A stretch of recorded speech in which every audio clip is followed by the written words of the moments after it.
Today, we're going to check out the 3 best physics-based VR sword games available now for the Quest 2.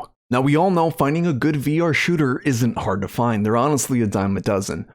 But making a good melee-based VR game is a little more tricky. And one of the ways developers make swords feel good in VR is by using realistic physics. But there are 3 that we're going to talk about that you need to try if you're interested in physics-based sword fighting.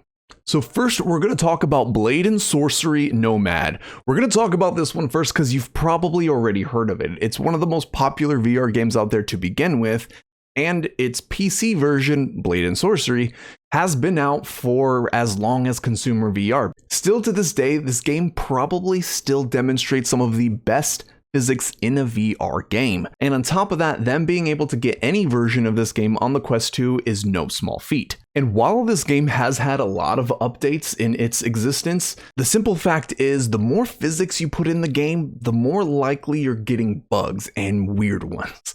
And when you put this much physics into a game, it's really hard to write AI that can react to all of it. And I hate to say that Blade and Sorcery has one of the worst AIs out of all the games we'll at least talk about today. In my last few gameplays, me even trying to upscale the difficulty to max, they don't really show that much behavior changes. And a lot of times I notice if you keep moving back and forth, they actually won't do anything. And for a game that's been around so long, I'd figure they'd work on this AI a little bit more.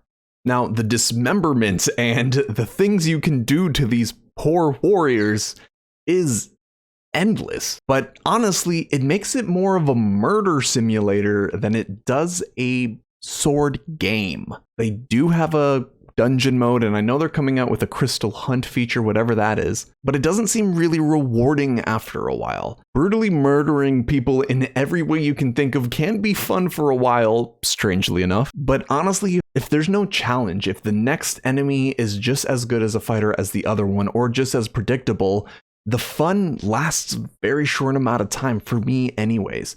So if you're looking for a physics simulator and a sword simulator, then this is exactly what you're looking for. You won't find better physics than Blade and Sorcery. But if you're looking for a sword fighting game, something that'll challenge you, something you want to learn to get better at, Blade and Sorcery really isn't that. The next physics-based sword game we're going to talk about is Swordsman VR.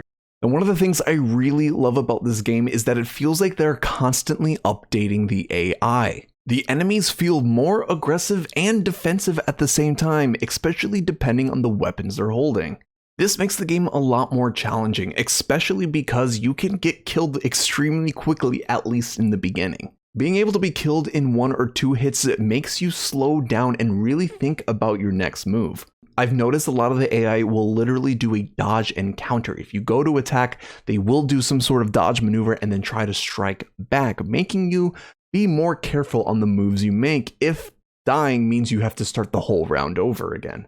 And the boss fights in this game have actually been super fun.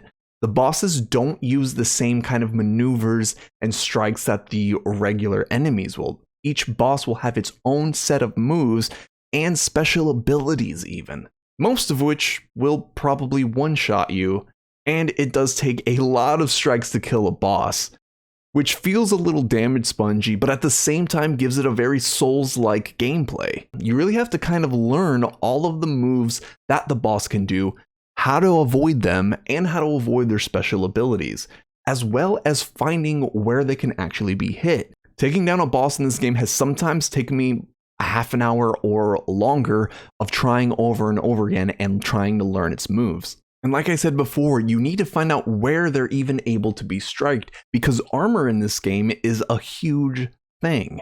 If you're fighting a almost full armor-clad knight, you're not going to be able to hit them in most places, which means you're going to have to look for the spots that they're vulnerable, whether their visor's up or down, if they have any armor on their arms or their legs. Then you kind of need to strategically plan how you're going to go after those vulnerable parts.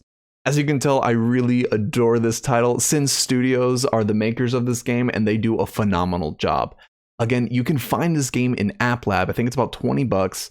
And if you're having trouble finding it because it's not in the Quest store, I'll make sure there's a link to its App Lab page down below. Now, the next physics-based sword game we're going to talk about is called Battle Talent.